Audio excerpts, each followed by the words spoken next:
Here, let me show you how pissed off people are in France. Okay, this was what they decided to do for May the 1st, and actually, I'm kind of downplaying them because they would do this any other day. Okay, it doesn't have to be May the 1st. I had the privilege of having my entire secondary education in French. Went to a French school, and my teachers always went on strike, whether it was for themselves or other teachers. And you can really see that this is something that is, it's part of their culture. It's part of their mentality. They do not take shit or no for an answer from their fucking employers. And, it kind of goes back to the French Revolution, I guess, that sentiment of like, fuck around and find out. Take a look.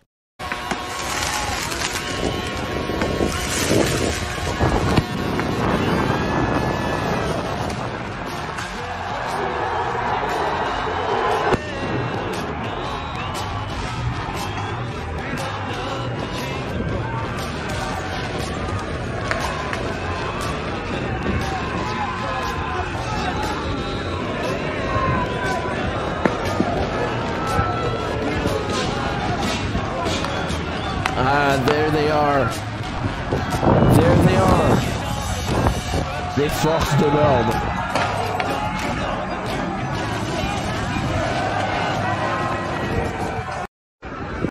There they are. You can see them coming in. Les forces de l'ordre in their jet black uniforms. Yes.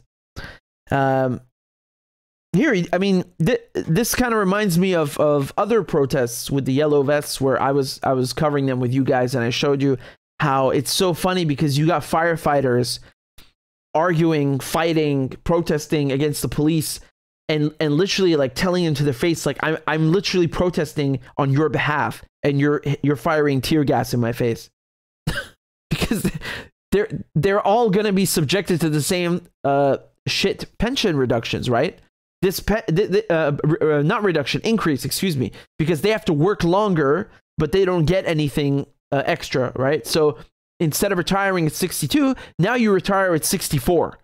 So you got to work 2 years extra, and you're not getting anything extra for that. There is nothing in it for you. So everybody's angry about this, right? And the firefighters are, in my opinion, just as much public servants as the police, if not more. And they are open, they're out there. They're protesting for the repeal of these pension reforms that Macron has put in place. They don't kick in until September. Here you go. Here are the firefighters. They're right in the front line with the police. On nous amuse, les gars. Vous aussi, on se fout. Vous aussi, les gars. Continuez à nous aider.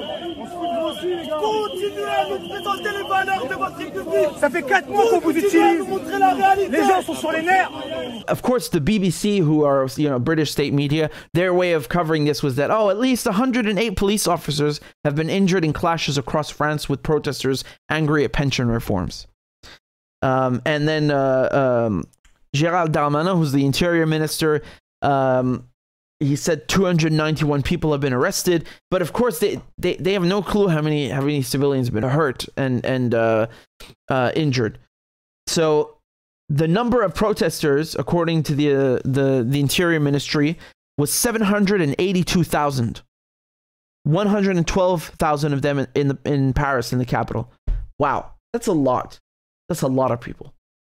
Now, the union leaders said that their opposition to these pension reforms is not waning, and there's never gonna be a way to turn the page without removing and withdrawing them completely. You have to repeal them. Now, just go back 1 second to the number of protesters. The CGT union, which is the largest, they said that the figures were actually 3 times the number. So they say there weren't 782,000 people protesting. They're saying it was 3 times that. And I believe them, because the Interior Ministry has every motive in the world to downplay it. And even while downplaying it, it's explosive. I mean, that's just... you can really tell from every opinion poll that's literally ever been done about this in France. No one wants this. No one wants this. The entire French public does not want this. Okay?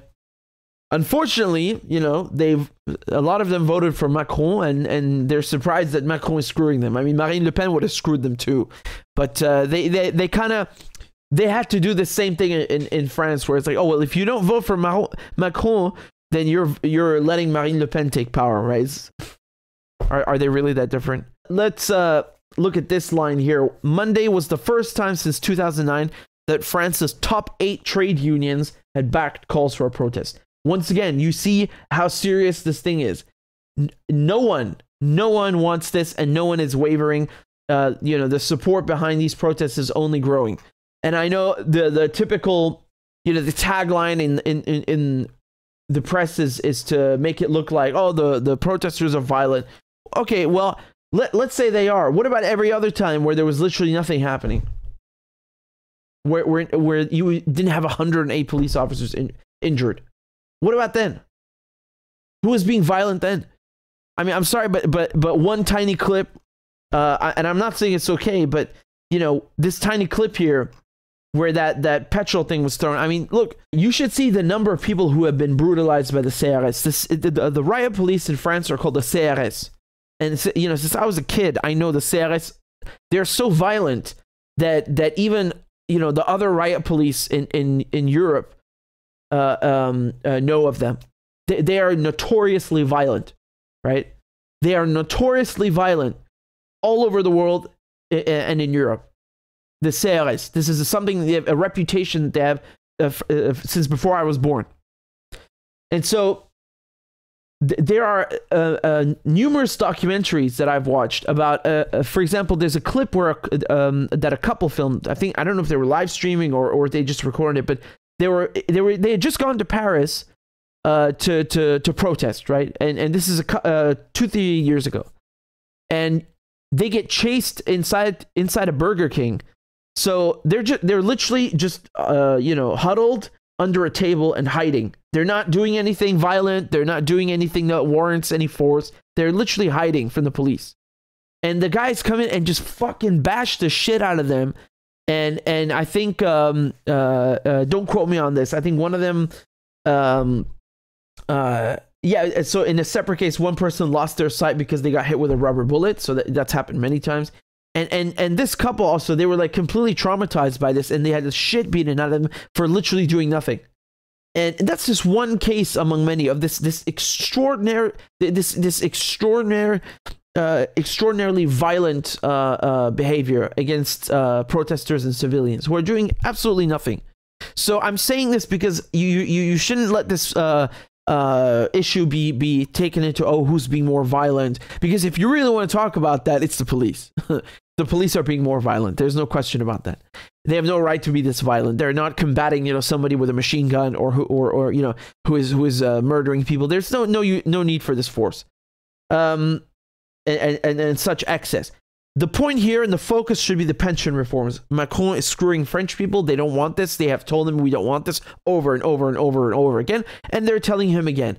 And the fact that this took place on Workers' Day, I think was obvious. It's of course logical that they would organize a protest on this day and a general strike because, you know, it's International Workers' Day, but they're going to keep protesting. And as you saw, the head of the CGT union said this is going to keep going for months. This you know, pension reform is not happening. We are not going to stop until it's withdrawn. Take note, you know, learn from the French. They know what they're doing in this regard. Perhaps not everything else or most things, but you know, nobody's perfect. But in this, they are certainly the best. You know, I respect the French. They have this, you know, protest or striking mentality fully ingrained.